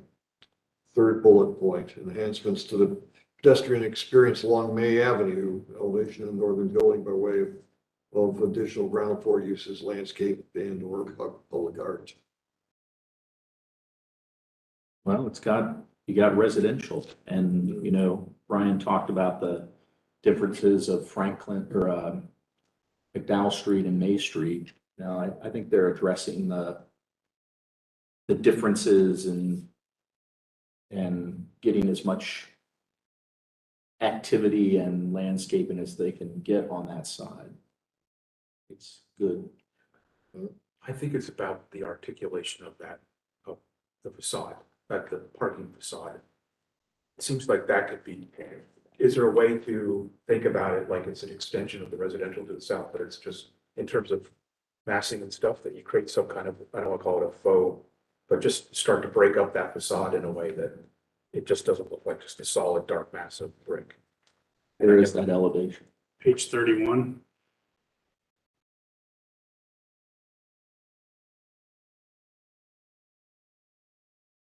And again, I'm thinking of, you know, something could happen in the future to the sign company that's across the street. Yeah. And then how does this project relate to that? So, Yeah. I see a similar issue with another project that we're reviewing right now. And it feels like you gotta pick a side, you know, like McDowell Street is the main of East Franklinton. May Street is a secondary street, and you know, that is something that the next developer is gonna have to deal with, but. well, the next developer is also this developer. So they So, know right, that it could be you on the northern side too, so. they know they got one street which is more Yeah. pedestrian oriented. Well, and, you know, we've already had this discussion the past couple of meetings, but, you know, I agree, Rich and McDowell are one of the streets that we really want to focus on, and I think you guys have done a fabulous job of doing that, so I'm really happy about that. I just hate when there's blank walls. Yeah. Maybe the landscape will be enough to grow up and hide it, but I didn't even know if you could just open up the garage a little bit, let some. Put some screening or some gate in there to just kind of break Yeah. up the size instead of all just block on that first floor. Ventilate it. Just. I don't want to design. Yeah. Where are your The northern part is always a good spot for this. yeah, Lake walls are gross. where are your services coming from? If you're on page, 11 or 12, I guess. The north building has the two entrances into the garage, one off McDowell, one off May. Is that little niche in the corner building off of the corner of Rich and May, is that your trash room and your, what's the service options there from a? That is preliminary, the trash room, or access to the trash room. We're at the niche, you're asking, correct? Yeah. Yeah. I think too, it's really, you got all that residential to the south of it, in the second U, it's not a huge distance. Like if I agree, there could be some things done to the parking element to give it a little transparency. It could be really simple stuff. It doesn't have to be, a kind of continuous pattern. It could be a punch or, something that just opens it up, but. Even art in some of those recessed brickways. Could be that, but it's not, vignette on the other side. it's not like it's a 600-foot walk of blank wall. There's a project that's under design at Bridge Park right now, that it's one of the first plinth buildings. And it has basically a parking garage edge, and they've just done some very interesting things with breaking it up with doors and actually windows, and so it feels like it's part of the building, it's not a parking garage edge. Right.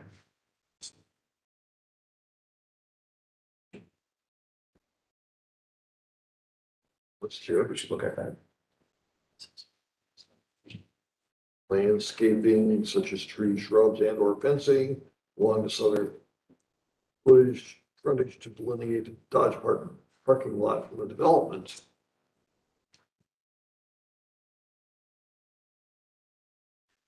Is the parking that's on the south side of the private drive, is that part of requirement? Or you're just providing it as an amenity? Say that again. That was the on-street, the parallel parking that's on the south side of the private drive on the south. Yeah. Is that, you're right, why, what is that? Is that parking just serving your development in a general way, or is it a specific? It is serving the development. So it's serving the parking count? Correct. Because we don't do parking anymore, we don't do parking counts. Yeah, so we're under the requirements Okay. and working with the neighbor. You know, I don't mind it. And as Brian said, you know, they paved it nicely and it's part of, and it is another parking lot to the south of that. There's landscaping. You already have a landscape median between. I think it's. I think it's fine. I guess we're okay with the elevated walkway. Yes. Redesign the private drive of the stub to the west, accommodate a future potential expansion of Sullivan Avenue that may never be extended, as well as crosswalks to encourage pedestrian pedestrian connectivity to Dodge Park. Can always be done later. Yes, but it could be done now too. I think the notion that the sidewalk that's along the private drive, and putting a crosswalk at the end of that takes you to the park makes perfect sense. I think that's something that, So that southwest corner. yeah, Yeah. whether you tee the road or not, you can do it either way, right? You don't need to, so. But it's a staff recommendation, so I hope support staff. Except when you don't. But I think, I think the idea of setting up that, putting the T in, basically just kind of sets it up that in the future, there's gonna be a connection. Solve all the way across, and I just think it signals that, right? It's, as opposed to avoiding it now.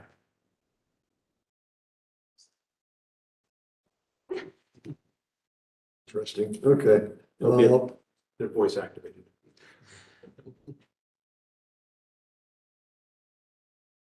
Slowly fading out, aren't they? Okay, last one is the bike facilities. I think we've discussed the bike facilities at some length here. All right, so is there anything else, anything beyond the staff recommendations that you all are? There's also a requirement for 2 other modifications that we have to approve, the height modification and. Right, and I mean, we have. Unless you guys are dropping that. We're dropping. The height modification, I don't think we care about 4 inches.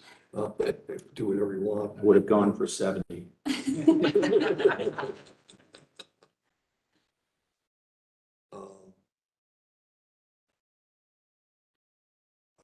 Parking setback, let's talk about that. Yeah, we just talked about that, at least on the south side. That's just the parallel part. Okay, all right, good deal. So I gather that from this discussion that we are providing you with direction. I also gather the board is inclined to continue this application. Am I correct in? I think so, but I think there are a few things we've settled on. Yeah. I That think we made some progress today, but I will entertain a motion at this time. I move to continue the application. Second.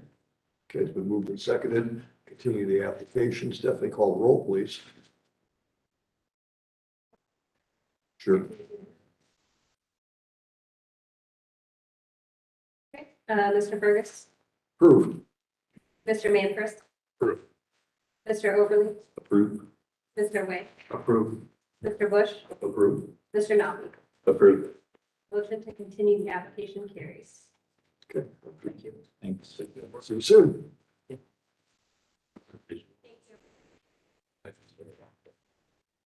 Yeah, I think that's probably a good point for that.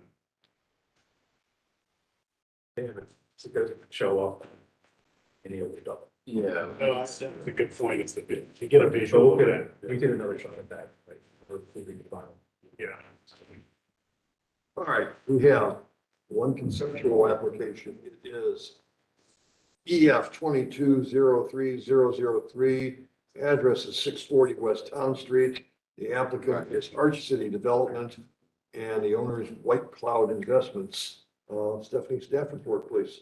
Thank you. Application EF 22-03003, 640 West Town Street. This is conceptual. We saw this a few months ago for the first time, so they're back with another request for conceptual review for new construction, demolition, and then a lot split and combination. The site is bounded by West Chapel Street to the north, South Grub Street to the east, West Town Street to the south, and South Sandusky Street to the west. The applicant is requesting a conceptual review for a new 40-unit apartment building, a 6-unit apartment building, and then a surface parking lot located within the Dodge Park subdistrict. The project would involve the combination of 4 parcels and the demolition of 2 existing structures, a gas station building at 640 West Town and a historic single-family home at 641 West Chapel. The current conceptual plan includes a new 5-story, 37-unit apartment building at the corner of West Town and South Grub Street.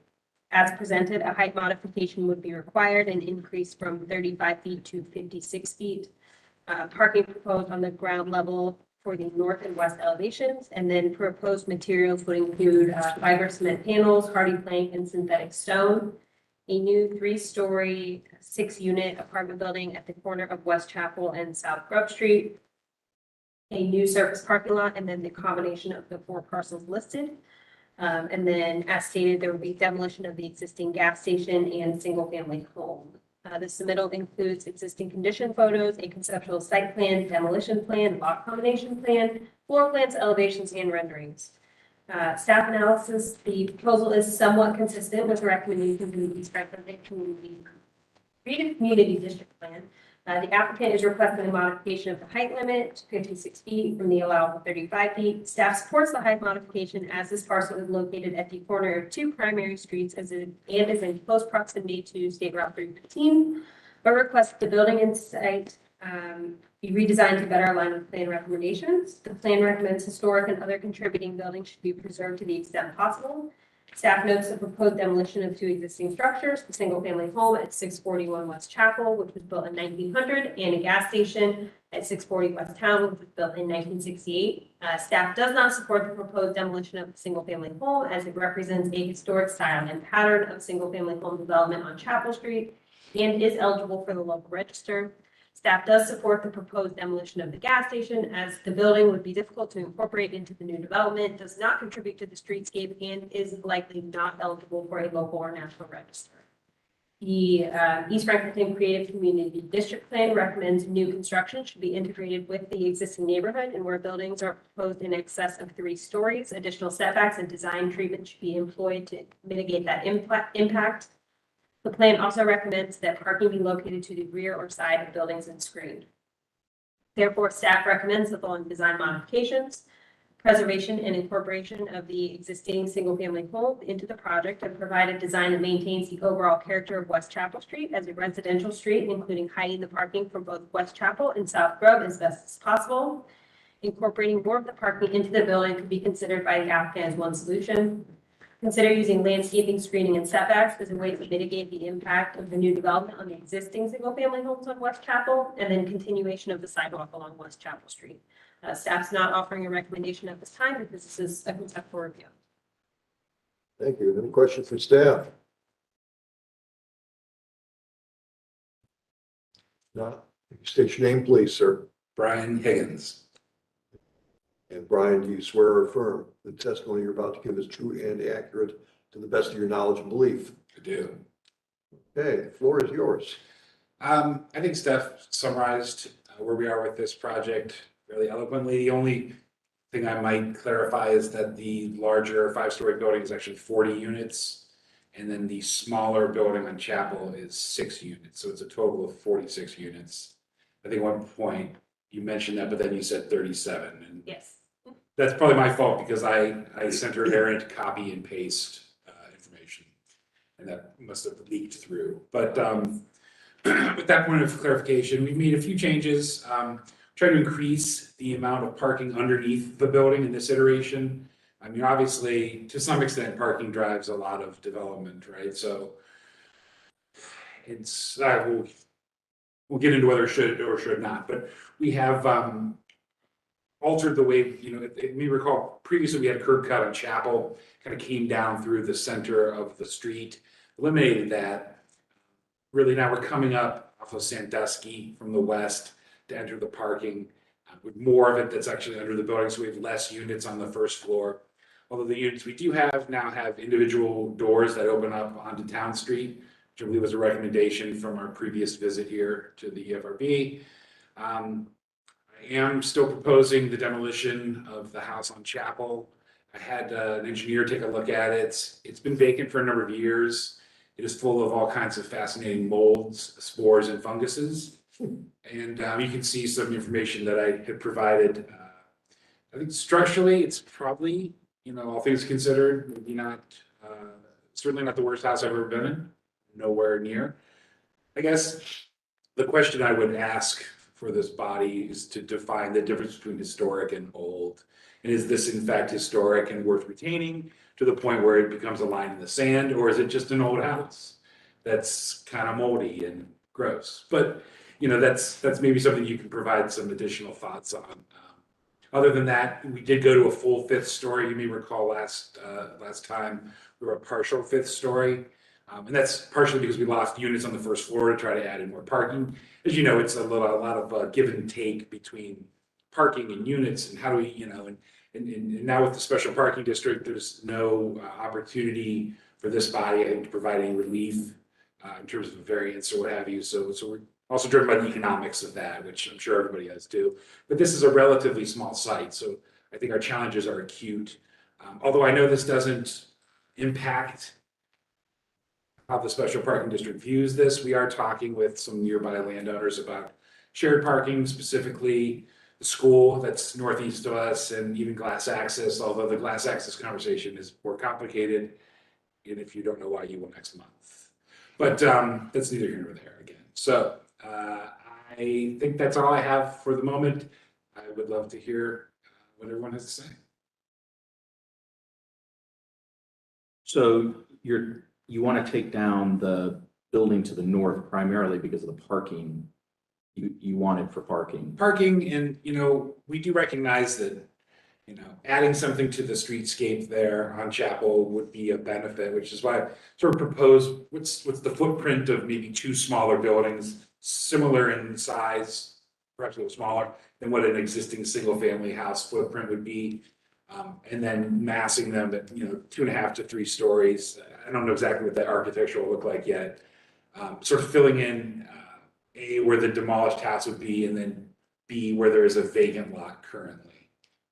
And that would be one of my primary concerns of this conceptual scheme. I mean, while Chapel Street is a short little street there, you know, it's like a little micro neighborhood, and it has a, you know, that the house that was there is part of a pre-existing pattern of development that at least the building that you're proposing seems to be deviating from that pattern. And I would be concerned about the 3 neighbors to the west, you know, from a number of reasons. Number one, that pattern just gets disrupted. And number two, they've got a 60-foot building, which is going to be shading a significant portion of their backyards. So in those two things, I wonder if it's a scheme that's trying to pack too much in. And I understand there's a development economic pressure that comes up with those numbers, but those are concerns I have. Those are 2 separate concerns. They're 2 separate concerns, but they're primarily directed towards the other property owners that are left on this little micro block. They're going to be impacted by this. To be clear, if it matters, they're not property owners, they're all rental units, but Yeah, just they're still. Those are some long-term residents over there that I lived on Grove Street for a while. Yeah. I mean, would have that sold would, them. honestly, it would change it would change my opinion significantly if that parcel were part of the scheme, and then it's like, oh, maybe they really aren't.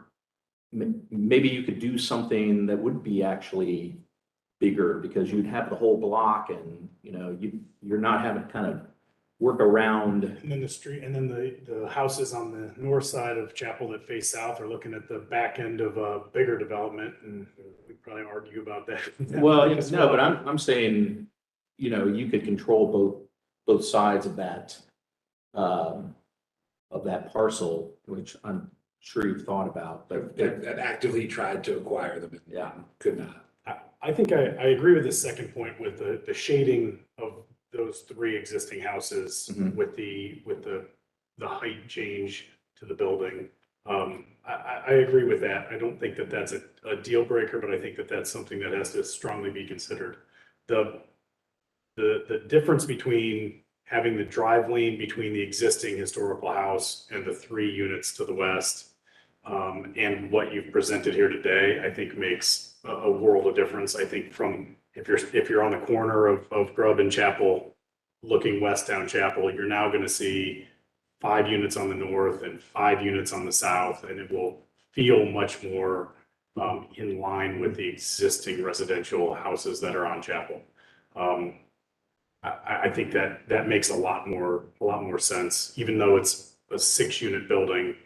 If it's designed in a way that kind of pulls some of the 24-foot vertical elements of the houses that are there and across the street, I think that can fit in there very nicely. I think setback and massing. If it kind of if it matches and mirrors some of the other housing on that street and around it, not necessarily from exact design and looking single family home, but if it matches from a linear size and height, and I think you can get 6 units in there and really look nice with the neighborhood. What street are we talking? Chapel? Chapel.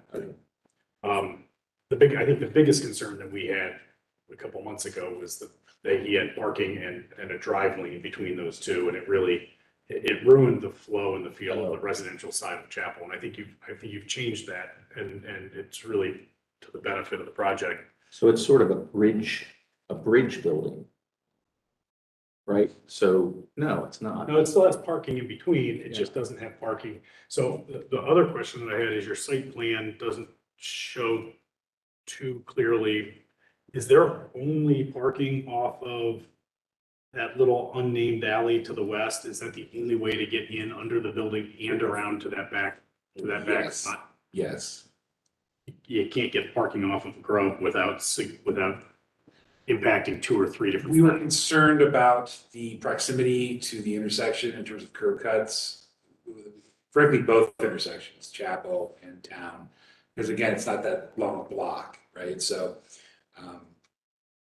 there's obviously code that drives where you can institute new curb cuts. So we thought, well, maybe we just kind of follow the law through one direction. I defer to the architect, but it seems like it would be a real bottleneck if somebody's trying to come out and somebody's 3/4 of the way in under the building and has no way to get out of their way. I mean, it does have a 20-foot drive aisle, so it is passable, which would be no different than being in a small garage under a building. But Sandusky Street is one big curb cut, right? Yeah, That's where the Four. accessible parking is. Correct. It's all backing out onto the street. So there is some storage capacity, I guess, on Sandusky in terms of the flow of the traffic. If you've ever, there's not a lot of people driving Sandusky. Just the people that live over. Yeah. Not yet. Own state and all. Not yet. There's a lot. Shit. So I'm not ready to give up on the existing house. Yeah, could we pull up page 11? I think that'll help display. Well, yeah, I'm not either. I think that you're trying to get more parking on the site, and I think that that's endemic of maybe it's too many units for the site. So in the last meeting, we said that we could consider something new there, but we'd have to be sold on it. And right now we haven't seen anything. So I would encourage you I didn't know what this 6-unit building looks like. So I feel comfortable yet. No, you know, if we were gonna give up on the existing house, then it would have to be compelling for me. I also, and I'm trying to remember what the last site plan was, but I still believe that you could get a double loaded parking at that first level, and you still have some space at the ground level frontage. And it may not be one unit, it may be a two-story unit, right? With the entry level at the street, and then it would connect to the unit above it. So it'd be almost like a townhouse. I think we're trying to cram too much parking in the net. In fact, the parking is only half of what you really need to support a development like this, right? It's got 46 units or something like that, and half the parking. And it's forcing that frontage on Chapel to be something totally different. And I've seen people just smush it all, think the parking different. I've seen a couple of those developments where your front door enters to a foyer area, and a half bath and a study, and you go up the stairs, so it's not very deep. It's like a micro townhouse. Yeah. And Exactly. you'd almost be able to have a back door in off of the parking underneath, so those units could have private parking right there on the back side of their building. And then you can pull that parking that's going up towards Chapel back, and maybe you can park the whole thing. You're getting like, So then you really have to cantilever that upper piece. in the backside. You want to get the units in. Backside is key, cantilever, right? You're not coming back down a grade, right? It's something that's on flint, right? It seems like that would, again, address a lot of issues that we're concerned about. I think this parking is gonna be, very difficult to maneuver. Got the site plan up. You have the floor plan?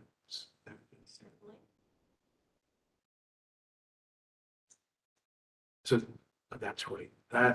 Okay. So you were parking under the building, all of it. No, Just on the Sandusky side. Yeah, There right. was an overhang there. And I had this idea the last time it came around of literally making the ground floor a double loaded parking lot with a building coming down to grade on Town Street and creating that frontage that and then trying to salvage the historic building in the back and build some additional units next to it. So you're suggesting they would be head to toe kind of parking, like double loaded? It will function much better because both cars can back out into that center. yeah, not head to toe. It would be, yeah. it would be essentially, 60-foot bay parking. you'd have, if you came in off of Sandusky, you could turn left into one spot or right into one So spot. move the access further south. The access would be slightly south, Yeah, I see. which may get into your concern about being too close to the corner.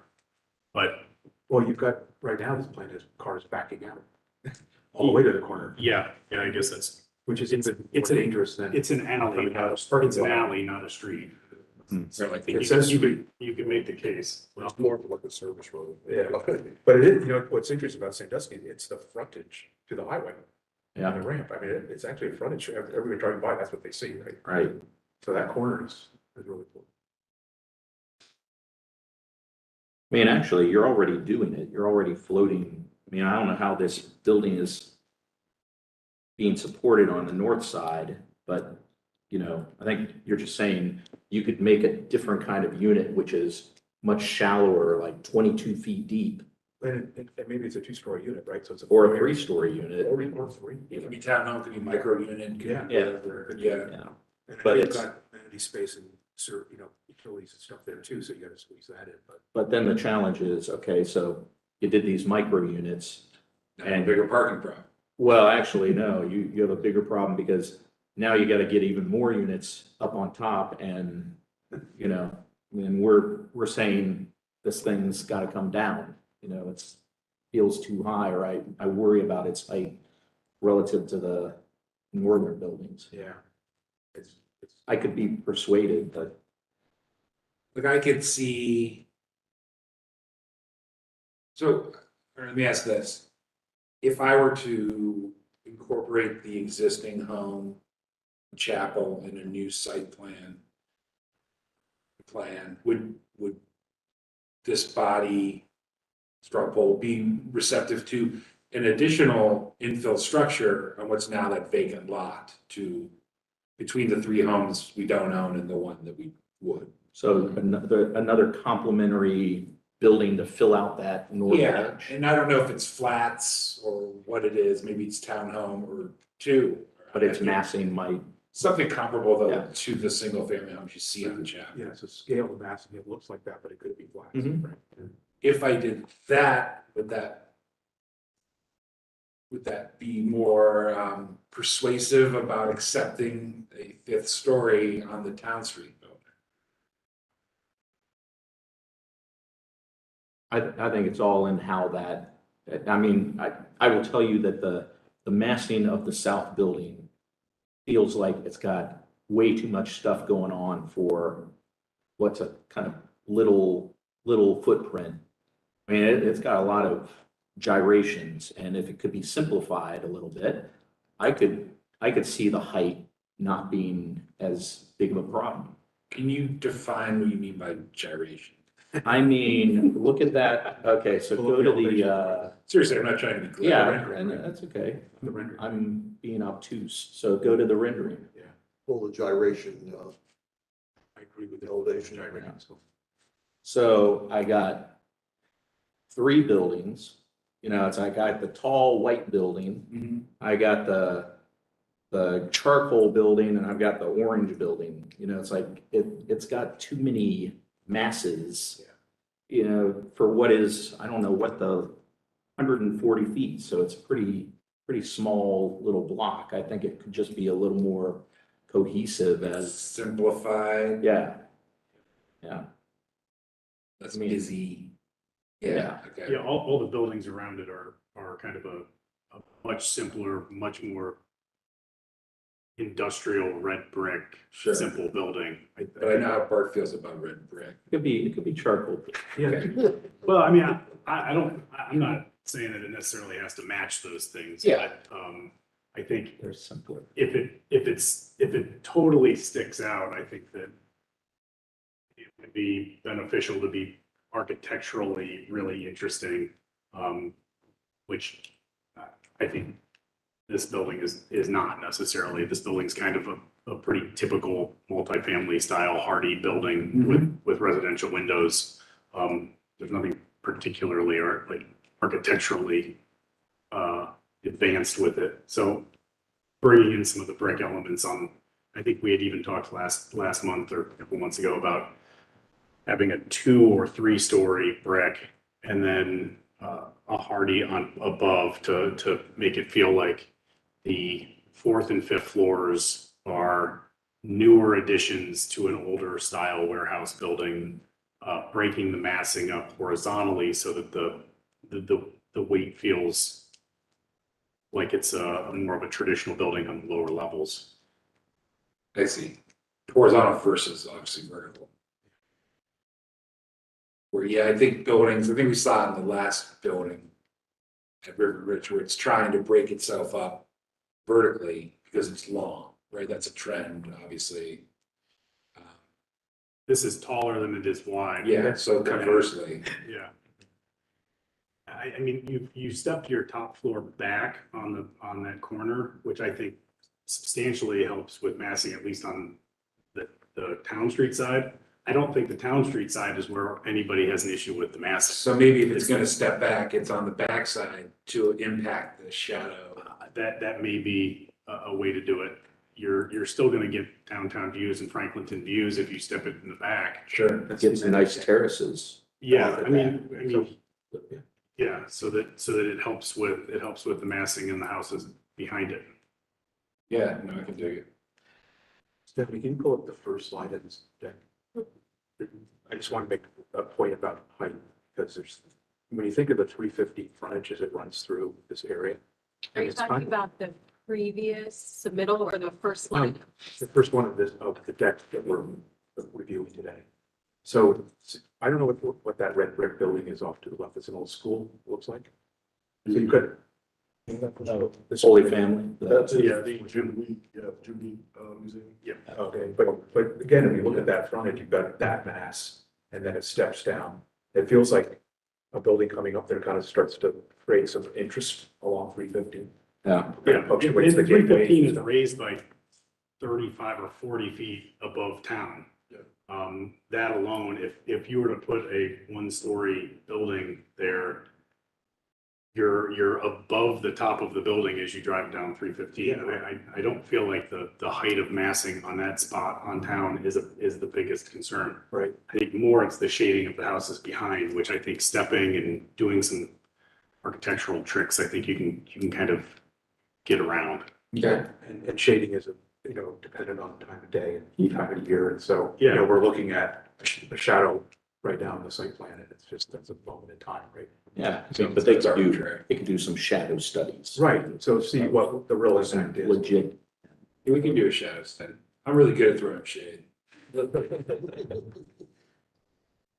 a couple, there's another building right in front, pretty much kind of corner on the other side of 315, that's about the same height, so the old building there. Yeah, that's another building, right? Yeah, big building right Yeah. there, too, so. Well, and there's a brand new finance fund 40 or 70 unit building that is right there as well. So, And that one is 5 stories tall. Yeah. Um, yeah, I'm not concerned about the height. Still, like it can fit in. But I am sensitive that it's sitting in the residential, single family residential part of, it's Franklinton, we just want to be sensitive to all. And that's why obviously reinforcing Chapel and its scale. So buy those other sites. If only we're that, that's. I wasn't on the board 2 months ago, but I was in the room when the other Brian presented on your behalf. Yes. I'll say that, I can appreciate you adding residential to that Chapel Street site.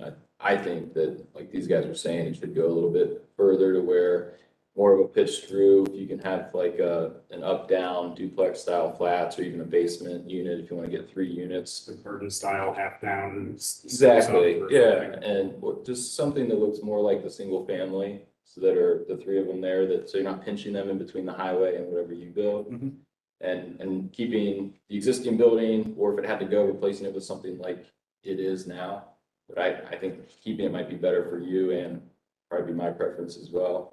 So figuring out Chapel first, and then you're gonna have to redo the parking, like Kim was saying, maybe you pull in off of Sandusky and go left or right to park. So if you can figure out Chapel and then fit your parking, I think the rest of the massing and the height and all that can fall into place.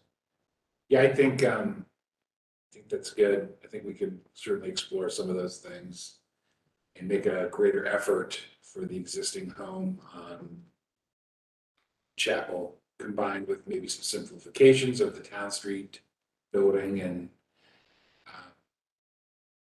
probably touch most of the points that the group collectively has brought up. It's hard to design things by consensus, right? But I think I think we can make a stronger effort. I think you've made a pretty good stride already between this one and your kind of original. And the original one was getting our immediate feedback, and I think it was essentially the building that you have on Broad that was just dropped onto the floor plan or the site plan here to get immediate feedback, but it's come a long way already. Great. Thank you. Anyone else? Okay, hopefully that's given you enough feedback. For sure. That's great. Okay then. It's all back on so I can read. Thanks, everybody. Thank you. Thank you. Okay, so if we need a business meeting, it would be Wednesday, April 13 at noon here. Our next regular scheduled meeting is Wednesday, April 27, 3 o'clock, this room. And with that, TJ. We have not approved last month's meeting minutes. Yeah, we did. Oh, do we? Yeah. Okay, my mistake. Did that happen after Jim Sweeney's presentation? Yes. Okay, that's why I got sidetracked. That's okay. And with that, we stand adjourned. Thank you, Sweeney's. Yeah, I was like, well, that's good.